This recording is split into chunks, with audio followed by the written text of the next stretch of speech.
Hit story में आपका स्वागत है। वह मेरी शादी के बाद की पहली बारिश वाली रात थी। सुबह से ही मैं बहुत खुश थी क्योंकि मैंने सोच रखा था कि शाम को आदित्य आएंगे तो हम दोनों छत वाले कमरे में बैठकर चाय और गर्म पकौड़े खाएंगे। उन्हें बारिश और पकौड़े दोनों बहुत पसंद थे। मैं सुबह से ही तैयारी में लगी हुई थी, बार बार खिड़की से बाहर बारिश देखती और मन ही मन मुस्कुराती रहती। लेकिन शाम होते होते मौसम इतना खराब हो गया कि सब कुछ बदल गया। आसमान में काले बादल इस तरह छा गए जैसे रात समय से पहले उतर आई हो। तेज हवा चल रही थी और बारिश लगातार बढ़ती जा रही थी। आदित्य का फोन आया। उन्होंने कहा कि रास्ते बंद हो चुके हैं और बहुत लंबा जाम लगा हुआ है, इसलिए वह आज रात घर नहीं आ पाएंगे। उनकी बात सुनते ही मेरा सारा उत्साह खत्म हो गया। मैंने उनसे कहा कि आप अपना ध्यान रखिए, लेकिन फ़ोन करते ही पूरा घर मुझे खाली लगने लगा। मैं नीचे गई और पापा जी को आदित्य की बात बता दी। उन्होंने आराम से कहा कि मौसम ठीक होते ही सुबह तक आ जाएगा, तुम चिंता मत करो। फिर उन्होंने कहा अगर ऊपर वाले अकेले ऊपर अगर डर लगे तो नीचे आ जाना। उनकी बात सुनकर मैं वापस ऊपर अपने कमरे में चली गई, लेकिन पता नहीं क्यों उस रात घर का माहौल मुझे बहुत अजीब लग रहा था। ऊपर वाला कमरा घर के बाकी हिस्सों से थोड़ा अलग था, इसलिए हर आवाज़ और ज़्यादा डरावनी लग रही थी। कभी खिड़की आवाज़ से ज़ोर से हिलती तो कभी ऐसा लगता जैसे छत पर कोई चल रहा हो। रात धीरे धीरे गहरी होती गई। बाहर बिजली इतनी जोर से चमक रही थी कि हर बार कुछ पल के लिए पूरा कमरा उजाले से भर जाता, फिर तुरंत अंधेरा हो जाता। मुझे बचपन से ही बिजली की गरज से बहुत डर लगता था और उस रात और डर जैसे दिल में उतरता जा रहा था। मैं कई बार खुद को समझाती यह सिर्फ मौसम है, लेकिन फिर अचानक कोई आवाज़ सुनाई देती और मेरा दिल जोर से धड़कने लगता। करीब रात के 1:30 बजे अचानक पूरे घर की बिजली चली गई। अब सिर्फ बारिश हो रही थी और बादलों की गड़गड़ाहट सुनाई दे रही थी। मैंने मोबाइल की फ्लैश लाइट ऑन की, लेकिन उसकी बैटरी बहुत कम थी। मैं बिस्तर पर बैठी रही, लेकिन ऊपर अकेले रुकने का हिम्मत नहीं हो रही थी। आखिर मैंने सोचा कि नीचे जाकर अपनी ननद कृतिका के कमरे में सो जाती हूँ। कृतिका शादी के बाद से ही मुझे थोड़ी अजीब लगती थी। वह बहुत कम बोलती थी, हमेशा अपने कमरे में रहती थी, ना किसी से ज्यादा हंसना न बातें करना। पहले मुझे लगा शायद उसका स्वभाव ऐसा है, लेकिन कई बार उसकी आंखों में अजीब सा डर दिखाई देता था। मैंने कई बार उससे दोस्ती करने की कोशिश की, लेकिन वह बार बार मुस्कुराकर टाल देती थी। मैंने धीरे धीरे सीढ़ियों से नीचे उतरने लगी। पूरा घर अंधेरे में डूबा हुआ था। नीचे हॉल में एक छोटी सी मोमबत्ती जल रही थी, जिसकी हल्की रोशनी दीवार पर डरावनी परछाइयां बन रही थी। बारिश की वजह से खिड़कियां बार बार हिल रही थी और हर आवाज मेरे डर को बढ़ा रही थी। जैसे ही मैं कृतिका के कमरे के पास पहुंची, मुझे अंदर के किसी की धीरे धीरे रोने की आवाज आने लगी। मेरा दिल जोर जोर से धड़कने लगा। मैं कुछ पल के लिए वहीं रुक गई, फिर मैंने खुद को संभाला और धीरे से दरवाजे को धक्का दिया। दरवाजा खुलते ही मैं एकदम रुक गई। कमरे में बहुत हल्की रोशनी थी। कृतिका के कोने में खड़ी थी। उसका चेहरा डरा हुआ लग रहा था और पापा जी उसके सामने खड़े हुए लगातार शांत रहने के लिए कह रही थी। मुझे देखते ही दोनों एकदम चौंक गए। कमरे में कुछ सेकंड के लिए ऐसा सन्नाटा छा गया कि बाहर की बारिश की आवाज भी सुनाई देना बंद हो गई। पापा जी ने जल्दी से मुस्कुराने की कोशिश की और बोले, अरे बेटा, तुम यहाँ इस समय? मैं बोल ही नहीं पाई क्योंकि कृतिका का चेहरा देखकर मेरा दिल बैठ गया। तो उसकी आंखें लाल थी, जैसे वह बहुत देर से रो रही हो। उसने तुरंत नजरें झुका ली और अपने हाथों के पीछे छुपा लिया। तभी मेरी नजर उसके कांपते हाथों पर गई। मेरे मन में अचानक बहुत सारे सवाल उठने लगे, लेकिन माहौल इतना अजीब था कि मैं कुछ समझ नहीं पा रही थी। पापा जी ने सामान्य आवाज में कहा, कृतिका बिजली की आवाज से डर गई थी, इसलिए मैं इसे देखने आ गया। उसकी बात सुनकर मैंने हल्का सा सिर हिला दिया, लेकिन पता नहीं क्यों मेरे मन की उसकी बात पर भरोसा नहीं हो रहा था। कृतिका लगातार नीचे देख रही थी, जैसे वह कुछ करना चाहती हो लेकिन कर नहीं पा रही हो। तभी बाहर बिजली जोर से चमकी और उसी पल देखा कि कृतिका डर के मारे हल्का सा पीछे हट गई। उस छोटे से पल ने मेरे मन में और भी बेचैन भर दी थी। मैंने उससे कहा, अगर तुम चाहो तो मैं आज तुम्हारे कमरे में सो जाती हूँ। मेरी बात सुनते ही उसने पहली बार मेरी तरफ देखा। उसकी आंखों में डर के साथ जैसे रात हुई थी। उसने तुरंत धीरे से सिर हिला दिया। पापा जी कुछ पल तक हमें देखते रहे, फिर बोले, ठीक है, तुम दोनों आराम करो, और वह कमरे से बाहर चले गए। लेकिन उनके जाते ही कमरे का माहौल और भारी हो गया। कृतिका जल्दी से आगे बढ़ी और उसने दरवाजा बंद कर दिया। फिर कुछ सेकंड तक वह चुपचाप खड़ी रही। उसकी सांसें बहुत तेज चल रही थी। मैंने उसके पास जाकर पूछा, आखिर बात क्या है? तुम इतनी डरी हुई क्यों हो? उसने तुरंत कहा, कुछ नहीं भाभी, अब ज्यादा मत सोचिए, लेकिन उसकी आवाज कांप रही थी। मैंने उसका हाथ पकड़ लिया, उसके हाथ बर्फ की तरह ठंडे थे। मैंने धीरे से कहा, अगर कोई परेशानी है तो मुझे बताओ, मैं तुम्हारे साथ हूँ। मेरी बात सुनते ही उसकी आंखों में आंसू आ गए, लेकिन वह फिर भी चुप रही। तभी बाहर से फिर किसी के कदमों की आवाज सुनाई दी। हम दोनों एकदम चुप हो गए। कदमों की आवाज धीरे धीरे हमारे कमरे के बाहर आकर रुक गए। मेरा दिल इतनी तेजी से धड़क रहा था कि उसकी आवाज मुझे खुद सुनाई दे रही थी। अगले ही पल दरवाजे का हैंडल बहुत धीरे से हिला। कृतिका डर के मारे तुरंत मेरे पास आ गई। उसने मेरा हाथ कसकर पकड़ लिया और बहुत धीमी आवाज में कहा, भाभी प्लीज दरवाजा मत खोलना। उसे पल पहली बार मुझे एहसास हुआ कि इस घर में कुछ ऐसा छुपा है जिसके बारे में अभी तक मुझे कुछ नहीं जानती हूँ मैं। मैंने कृतिका की तरफ देखा। उसका चेहरा डर के मारे बिल्कुल सफेद पड़ चुका था। वह लगातार दरवाजे की तरफ देख रही थी, जैसे उसे पहले से ही पता हो कि बाहर कौन खड़ा है। मेरा दिल भी बहुत तेजी से धड़क रहा था। बाहर बारिश और बिजली की आवाज के बीच कुछ सेकंड का पूरा सन्नाटा छा रहा था। फिर दोबारा हमारे दरवाजे का हैंडल धीरे से हिला, इस बार थोड़ी ज्यादा जोर से। कृतिका ने डर के मारे मेरी बांह पकड़ ली। उसके हाथ इतने ठंडे थे कि मेरे पूरे शरीर में सिरन दौड़ गई। बाहर से पापा जी की आवाज आई, कृतिका दरवाजा खोलो, तो मुझसे जरूरी बात करनी है। उनकी आवाज सामान्य थी, लेकिन पता नहीं क्यों मुझे उनमें एक अजीब सा दबाव महसूस हो रहा था। कृतिका ने तुरंत सिर ना में हिला दिया और बहुत धीमी आवाज में कहा, भाभी प्लीज कुछ मत बोलना। मैं समझ नहीं पा रही थी कि आखिर वह इतनी डरी हुई क्यों है। मैंने धीरे से पूछा, आखिर बात क्या है? तुम मुझसे कुछ छुपा रही हो ना? लेकिन वह चुप रही। उसकी आंखों में लगातार आंसू निकल रहे थे।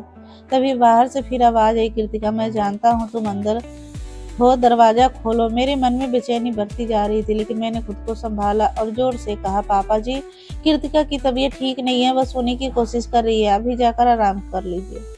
कुछ सेकंड तक बाहर से कोई आवाज नहीं आई। फिर धीरे धीरे कदमों की आवाज दूर चली गई।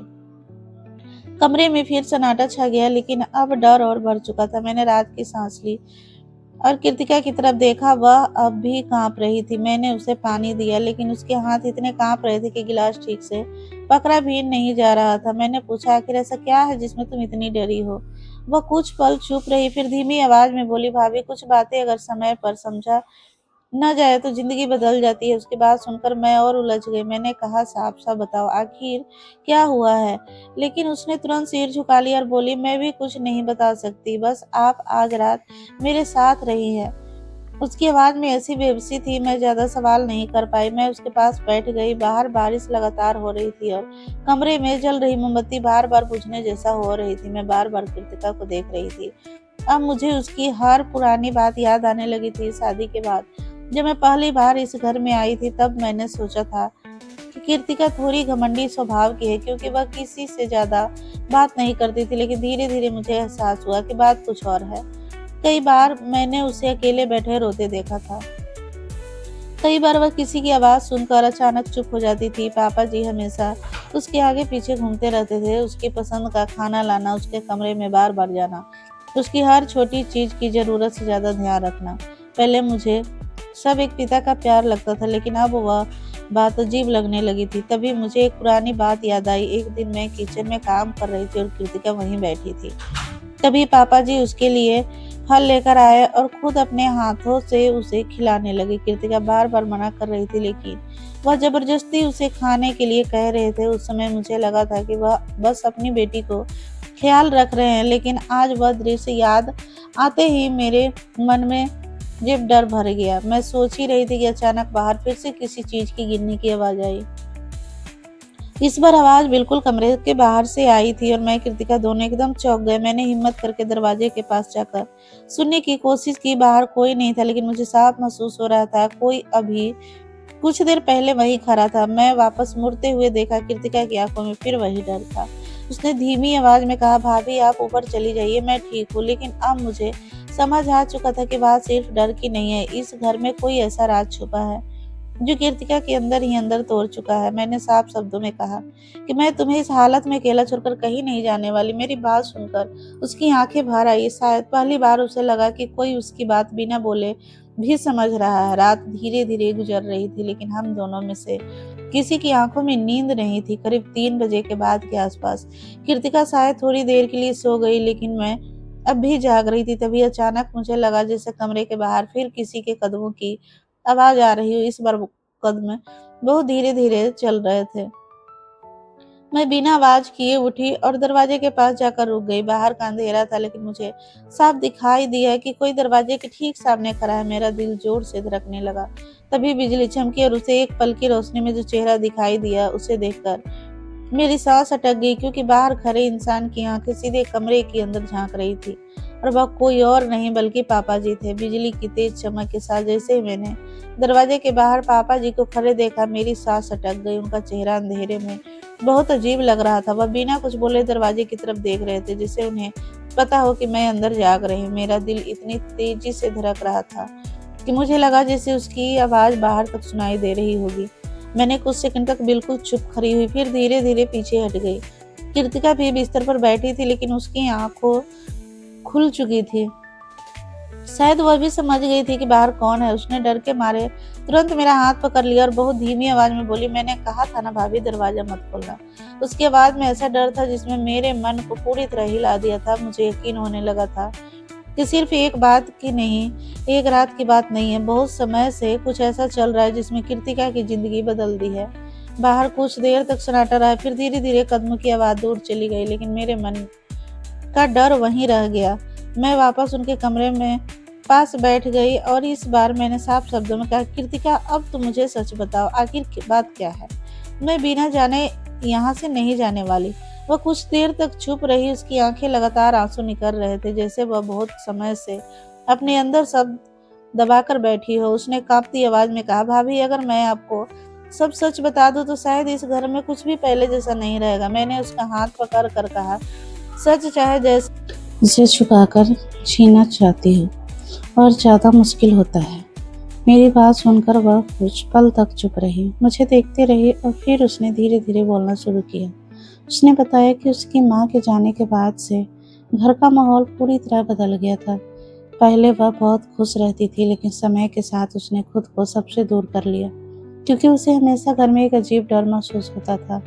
उसने कहा कि शुरू शुरू में उसे लगता था कि शायद वह उसका वहम है, लेकिन धीरे धीरे उसे समझ आने लगा कि कुछ बातें यह सामान्य नहीं होती। पापा जी हर समय उसके आसपास रहने की कोशिश करते, उसकी हर छोटी चीज पर जरूरत से ज्यादा नजर रखते थे। अगर वह किसी रिश्तेदार के घर जाने की बात करते तो उन्हें पसंद नहीं था, यहाँ तक कि कई बार वह बिना वजह उसके कमरे तक आ जाते थे। मैंने बीच में पूछा, लेकिन तुमने कभी अदिति को कुछ नहीं बताया? उसने तुरंत सिर हिलाया और बोली, नहीं, मुझे डर था कि अगर किसी ने मेरी बात पर विश्वास नहीं किया तो मैं पूरी तरह अकेली पड़ जाऊंगी। वह रोते हुए बोली, भाभी कई बार इंसान डर से ज्यादा लोगों की सोच से टूट जाता है। मैं उसकी बात सुन रही थी और मेरे सामने पिछले 1 साल की हर छोटी बात घूम रही थी। मुझे याद आया कैसे कृतिका हमेशा पापा जी के सामने चुप हो जाती थी, कैसे वह उसके आते ही कमरे से निकल जाती थी, कैसे उसकी आंखों में हमेशा एक अजीब घबराहट रहती थी, लेकिन मैंने कभी उन बातों पर ध्यान ही नहीं दिया। कृतिका ने आगे कहा, माँ के जाने के बाद मैंने कई बार खुद को संभालने की कोशिश की, लेकिन हर दिन मुझे यही लगता था कि मैं इस घर में कैद हूँ। उसने कहा कि उसने घर को छोड़कर जाने की भी सोचा था, लेकिन अकेले बाहर की दुनिया में वो और भी ज्यादा डरती थी। उसने धीमी आवाज में कहा, मैं बस चुप रहना सीख गई थी, क्योंकि मुझे लगा शायद यही मेरी किस्मत है। उसके बाद यह सुनकर मेरी आंखों में आंसू आ गए। मैंने पहली बार महसूस किया कि किसी इंसान की खामोशी के पीछे कितना बड़ा दर्द छुपा हो सकता है। बाहर अब बारिश थोड़ी कम हो चुकी थी, लेकिन घर के अंदर का माहौल और भी भारी हो गया था। तभी अचानक हमें नीचे हॉल में से किसी चीज के गिरने की आवाज आई और मैं कृतिका दोनों एकदम चौंक गए। उसने तुरंत मेरा हाथ पकड़ लिया और डरते हुए बोला, मत जाइए। लेकिन अब मेरे मन में भी डर के साथ गुस्सा पैदा हो चुका था। मैंने धीरे से दरवाजा खोला और बाहर जाकर नीचे हॉल में हल्का अंधेरा था और एक कुर्ती जमीन पर गिरी हुई थी, शायद कोई अभी वहां से गया था। तभी ऊपर से पापा जी की आवाज आई, तुम दोनों अभी तक जाग रही हो? उनकी आवाज सुनते ही कृतिका फिर कांपने लगी। मैंने पहली बार बिना डरे उनकी तरफ देखने लगी। उन्होंने नीचे आते हुए कहा, इतनी रात तक जागना ठीक नहीं है, जाओ आराम करो। उनकी आंखों में मुझे एक अजीब बेचैनी दिखाई दे रही थी, जैसे उन्हें एहसास हो चुका हो कि अब बहुत कुछ बदलने वाला है। मैंने पहली बार उनकी बात का जवाब नहीं दिया। वह चुपचाप कृतिका का हाथ पकड़कर कमरे में वापस आ गई।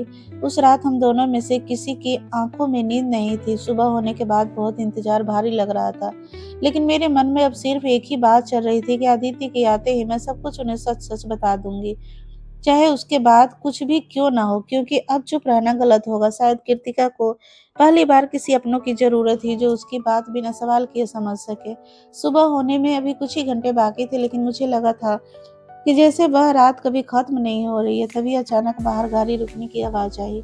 कृतिका एकदम घबरा गई, लेकिन अगले ही पल मुझे एहसास हुआ कि शायद आदित्य घर लौट आए हैं और अब इस घर का सबसे बड़ा सच सामने आने वाला था। बाहर गाड़ी रुकने की आवाज सुनते ही मेरा दिल जोर से धड़कने लगा। कृतिका घबराकर तुरंत उठ बैठी। उसकी आंखों में डर साफ दिखाई दे रहा था, लेकिन इस बार मैंने उसका हाथ मजबूती से पकड़ लिया और कहा, अब तुम्हें डरने की जरूरत नहीं है। कुछ ही सेकंड बाद आदित्य घर के अंदर आए। उनके कपड़े बारिश की वजह से भीगे हुए थे, लेकिन जैसे ही उन्होंने हमें उस हालत में देखा, उनके चेहरे का रंग बदल गया। उन्होंने तुरंत पूछा, क्या हुआ, तुम दोनों ठीक तो हो ना? कमरे का माहौल इतना भारी था कि कुछ पल के लिए मैं चुप बोल नहीं पाई, लेकिन अब सच छुपाना गलत था। मैंने हिम्मत करके आदित्य को पूरी रात की बात हर बात बता दी। मैं बोलती गई, आदित्य बिना कुछ कहे वह सुनते रहे। उनके चेहरे पर हैरानी, गुस्सा और दर्द एक साथ दिखाई दे रहा था। जब मैंने सारी बातें खत्म की तो कमरे में कुछ सेकंड तक बिल्कुल सन्नाटा छाया रहा।